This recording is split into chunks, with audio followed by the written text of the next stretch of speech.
Well, good afternoon. It's a beautiful day out. I'll just turn the camera around here. See, very nice. I don't know what you're seeing right now, but I'm kind of moving it back and forth here to show over the field and the woods and stuff. Rocky's over there next to my wagon, giving himself a tongue bath, washing his legs and stuff. Yeah, there he is. Anyway, yeah, there's something I want to talk about today that I find that's one of the things that annoys me about Canadian society, at least, because I'm a Canadian. I born and raised and live in Canada, um, and that is the deference to authority. Although that is changing now because we've been so badly messed over by authority figures over the last 4 years that people are beginning to see that the authorities may not be on their side in the way that they once thought they were. Now, some of us knew that all along, and some of us have paid a heavy price for knowing that too. I know I have, anyway. But one argument that I used to make with people who were apologists for the police, because I always had a lot of trouble with harassment from the police and everything, and the police tended to get away with an awful lot, and they still do. There isn't a whole lot of accountability there, unfortunately. You got police investigating police, and it just doesn't work. I mean, it's a brotherhood, so their loyalty is to each other, not to some outsider who was possibly interfered with unjustly or abused or whatever by one of their own. So yeah, that's something that's a system that needs to be cleaned up. And if it is cleaned up and people see that there's genuine accountability when the police do wrong, I believe that will restore in large part the faith that people have had in the police, and in fact it'll actually make it a legitimate faith as opposed to just a traditional faith, or well, we think the police are good because it's the only socially acceptable thing to think, and so that's why I think that. I think the police are good because society says so. It'll actually be that you can think the police are good because the police are good, because they'll weed out the ones who aren't good. And there won't be a tolerance of that if we can clean up that system and make it so that there is genuine accountability for those who do wrong and for those who cover up for those who do wrong. Because the thing is, if you're a police officer and you follow that blue code, that brotherhood thing, and you cover up for a fellow officer because that's just the way it is, and that's how we have to be, he's a fellow officer. If you have that attitude, then you're really not a good police officer. No more so than a gang member who perjures himself on the stand to protect another gang member would be considered a good person. So anyway, but there's one argument that I've made with people who have said, well, you must be a bad guy if the police are after you like they are, and the police are always right, and therefore, like that, they must be right to do the things they do to you, and so on, which I've had a lot of people over the years tell me. My answer to that would be, and it has been in the past, and most people hate to hear this and they get ugly with me when I say it, but if I really am that bad, if I'm really worthy of 40 years, because that's how long it's been, 40 years of the police trying to get me, basically, and the police trying to get me into prison or whatever. Well, if I'm really worthy of that much attention, and yet the police have not got me in prison, that raises some serious questions. I mean, look, if you're a doctor and all your patients die, you would generally be considered a bad doctor. If you're an architect or an engineer and all the structures you build collapse, you'd be considered a bad architect or a bad engineer. In fact, you probably wouldn't get employment. You get a reputation in the industry and nobody would employ you because nobody wants, their project to collapse. Nobody wants that. Nobody wants to be on the receiving end of medical treatment from a doctor who kills all his patients. Nobody wants to take their car to a mechanic who can't fix a car, and so on. Nobody wants to eat at a restaurant where the chef has just poisoned people. Where it seems that anybody who goes there, they end up getting food poisoning or whatever. So I would say we should apply the same standard to the police. If the police spend 40 years trying to lock up a dangerous, hardened criminal, which if they're justified in what they've done, that must be what I am, and they fail, well then you need to question the police. You need to say, what are you guys doing? Like, you're obviously not keeping the public safe because that asshole is still out and about and walking around and posing a threat to everybody. If we go with the idea that they're right and that I am what is so dangerous and such a threat to the public that I'm worthy of that level of attention. Now, and then the public would have a right to say, what are you spending our tax dollars on? Because they've spent a lot of money over the years, on surveillance and all different things. Just the man hours alone have added up to quite a bit, I had two cops follow me around for 2 years one time, trying to pin a bunch of break-ins on me. It turns out those break-ins were committed by an informant, and that's why they were trying to pin them on me. They wanted for me to do the time for their informant because I'm of no value to them and the informant is. But I've had at least three of them that I know of. Undercover RCMP operatives target me. 3 of them that I know of. There may be others I don't know of, but there's 3 of them that I know of anyway, for a fact. I had them sit outside my house. I had them sit across from my house when I had my house, an undercover detective in an unmarked car. Sit there and there was nobody else there he could have been watching. The way the properties were, there was nobody in the immediate area he could have been watching. It had to be me. And for months at a time, the guy would sit there every day. It was kind of funny because he would leave at lunchtime and he'd come back at 1 o'clock. Leave at 12 and come back at 1. And I used to laugh. I used to say, well, I guess I'm going to have to do all my crime at lunchtime because otherwise I'm being watched, So I'll have to do all my drug dealing and murdering and,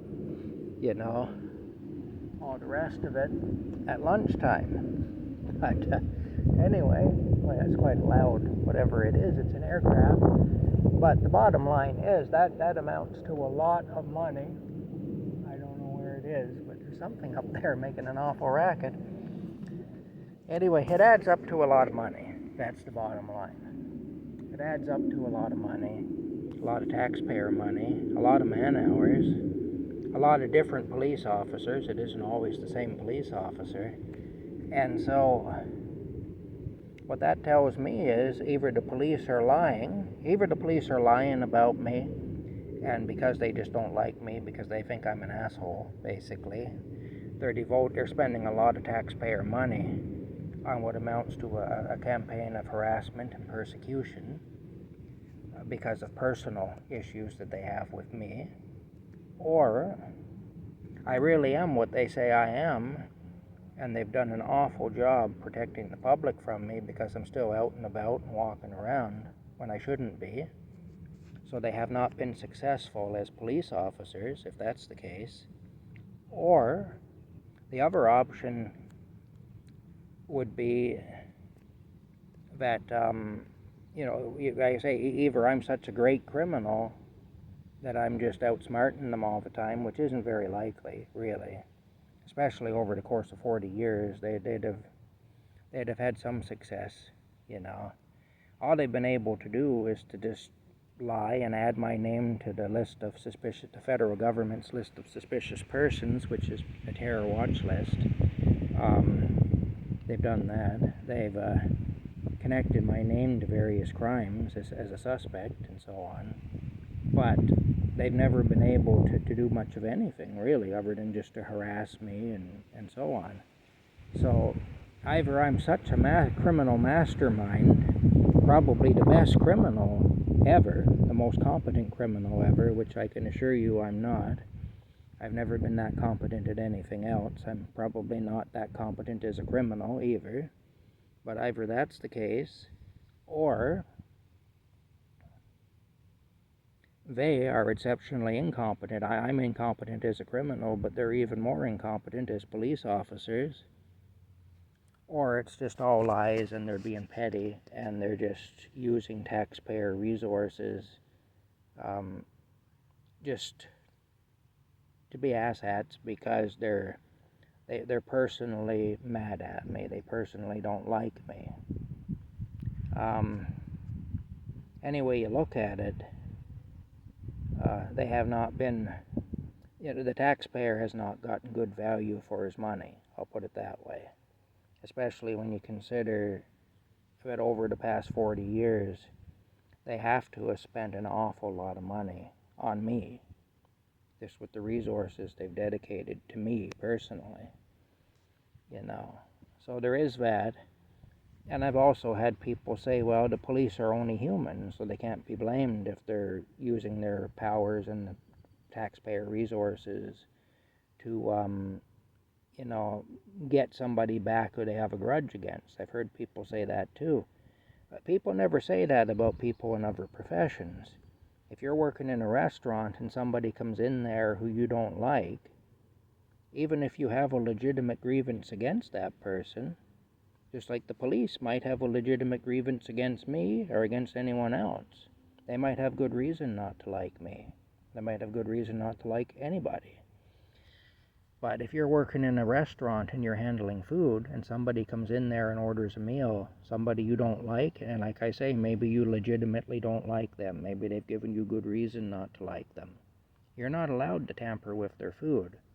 And these same people that say the police are only human and would never, and so it's understandable, probably wouldn't say the same if they found out about somebody working in a restaurant that interfered with the food of their enemy,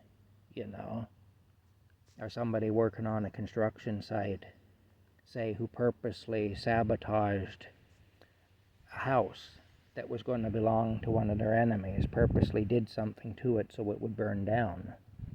Or a mechanic that had an enemy of theirs come in to have their car serviced and did something to the car so that it would lay down on them or so that it would maybe be rendered dangerous and cause an accident or whatever. There's really nobody that I can think of, even people who say that about the police being human and therefore it's understandable, that would say that it's okay for those people to do that. So I wonder, it seems like because it's the police, they're a special class or something. And I don't think they should be. I think they should be held to the same standard as anyone else. And I think that until they are, there is going to be that us and them mentality on both sides.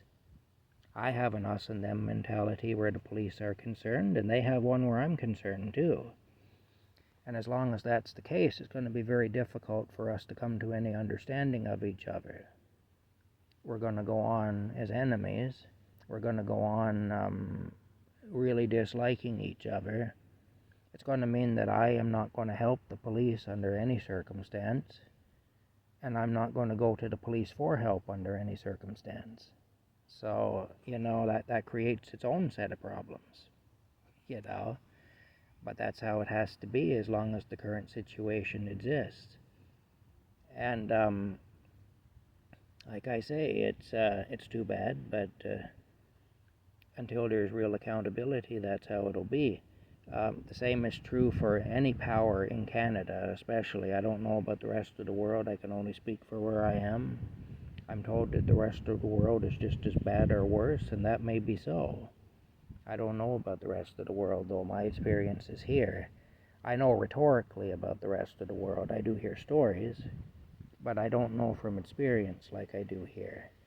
I can tell you that here in Canada, it's very difficult to hold authority figures to account of any type, whether it's police officers or medical people or politicians, bureaucrats, whatever. It's very difficult to hold these people to account when they do wrong.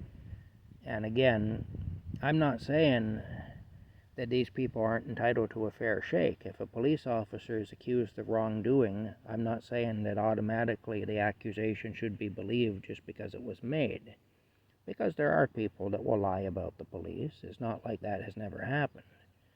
But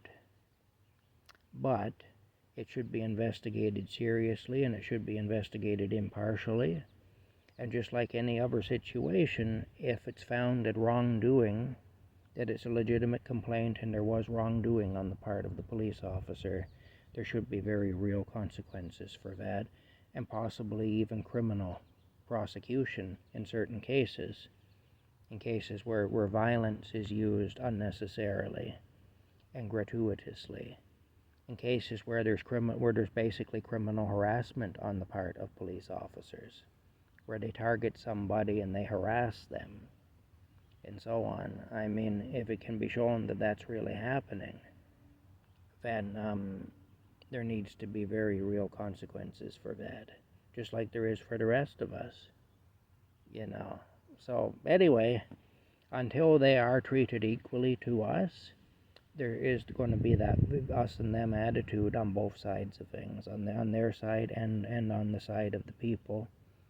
That's always going to be there. And like I say, there's a lot of people who support them no matter what, where it's just, well, the police are always right no matter what, because they're the police. In society, it's a rule in society that they're always right. I don't think that's healthy. I mean, I really don't. I'd like to see that change. It has changed some, but what I'm noticing now is a lot of people are going back to the pandemic. And they say, well, it changed during the pandemic. Before that, it wasn't like that. Well, no, before that you didn't notice it because it didn't affect you personally. But for those of us who were affected, we did notice it, and it was like that. You know, it was like that for a long time. I remember when the Ontario Provincial Police went back to black and white patrol cars, and the head of the Ontario Provincial Police at the time said that he thought that the old-fashioned color scheme, which they had done away with in the late 1980s, would inspire confidence in the public, you know, and all this. Well, look, I remember what the OPP was like in the 1980s, in the 70s and 80s. Didn't inspire confidence in me at all. I said, Eddie, in fact, I remember saying to some friends of mine at the time, you know, I remember what they were like back when they still drove the black and white patrol cars. And they were horrible. They were really bad. So this little trip down memory lane does not impress me at all. I said that, or even worse, that was around 2008 that they changed back to the old style patrol car, the black and white paint scheme. But I remember saying, I think it's sharper looking than what they had. From 1988 to 2008, they had cars that weren't all that sharp looking. I think the black and white paint scheme is a lot nicer looking. It's far sharper, far more professional looking. But as far as that inspiring confidence, you know, it didn't in me because I never had the perception that the police were beyond reproach like most people did back in the 1980s. I knew otherwise. And so to me, if that's what they were trying to accomplish by changing back to the old colors, they didn't do it with me. The most I can say is that it's a nicer looking color scheme. You know, it looks better than the what they did have, which was just plain white cars with like a red and a blue stripe or whatever, you know, thin red and blue stripe down the side or whatever, you know. That's what they used for quite a few years. And OPP stenciled on the door, on the front doors. That's what they used for quite a few years. They weren't nearly as nice looking. So from an aesthetic point of view, the black and white color scheme is nicer, but beyond that, I mean, no, it didn't inspire confidence. As I thought, oh, if you only knew what they were like back then, holy smokes, they were horrible. Like, you know. But I suppose the people who had that false idea or that false confidence or whatever, I suppose it would inspire some extra trust or faith in them. Oh, we're going back to the old days when police were honorable, you know. Although that's just their perception. That's not how it really was. But anyway, like I say, I find it interesting. I've been a watcher of people pretty much all my life. I've been kind of an outsider, so I spent a lot of time watching people. And I'm an observer. I guess you could call me a peeping Tom. I guess, because I stand on the outside and I look in and I see the people. And I see the people sometimes in a way that they don't like to be seen. And what I observe about people is that there's a mentality of arbitrariness. It's very much, well, these are the good guys and these are the bad guys. And it's a rule that if you do this, it means this, and if you do that, it means that, and that this group of people are this way and the other group is this way. That's actually where racism comes from, is from that mentality. But people don't acknowledge that, you know. Now we got a whole anti-racism thing going on, and a whole anti-homophobe and all the rest of it thing going on, anti-transphobe and all the rest of it. And those people use the same tactics that the racists used to use to impose and enforce their ideas. They're doing the same thing that the Klan used to do in trying to impose a certain way of thinking on people back in the old racist days. You know, they're doing the same thing. So, and I see the same techniques being used, you know, and I'm just old enough to remember the old racist days. And yeah, I see the same techniques being used anyway now with this new woke mob, you know. And of course, they go to the opposite extreme. A lot of them say defund the police. And they've got the police out there wearing rainbow colors on their uniforms and helping them paint rainbow crosswalks and kissing their asses, basically, because the police are scared of them. Even the police are frightened of these people. And it's like, yeah, you gotta wonder anyway. And personally, I think we're always going to have police in some form or another, and I think they're a necessary evil. I can't say any more good about them than that, but I do think they're a necessary evil, because unfortunately there are people in this world who won't leave things that don't belong to them alone, who if they see a woman and they like the look of her, they'll just take her by force, you know, who will molest your kids or steal your car or burn your house to the ground or whatever. There are people in the world who will do that. Some of them are police officers. But there are also police officers who will go after that type of person, and we do need those people to do that. So, you know, I'm not completely against the police. I think that we need them on some level, but we do need to keep them on a short leash, and they do need to be accountable. And they need to be at least as accountable as some kid working at McDonald's. Some kid working at McDonald's spits in your coffee, he's accountable for that if he gets caught. I think if a police officer uses his powers in an arbitrary and unjust way, and because he has a personal issue with somebody, I think that should also be a situation where there has to be accountability, that's all. Anyway, that's it. That's my rant for today, I guess. It's Tuesday. It's kind of a nice day today. I'm just enjoying the outside today. I don't have any work today. So this is kind of a day of rest. I do have a job coming up, looking after some animals at a farm and whatnot. It's actually the same farm where I was clearing all the stuff out of the back there, the old dump that was left there by the previous owners. That will be starting on Thursday and going through till Sunday, looking after the chickens and the cows and horses, and the dog and cats and whatever else, you know. I have to find out what all is involved. I have done that there before, but not in quite a few years. The last time I did that there was a dog to be fed and a cat to be fed and some chickens. So they've expanded a little bit anyway. They've gotten into some heavier stuff now. Actually, the last time I was there, they did have a cow. They'd just gotten a cow the last time I did that kind of work for those people. So, yeah. Anyway, that's it for now. I'm looking forward to starting that job anyway, and we'll talk to you later.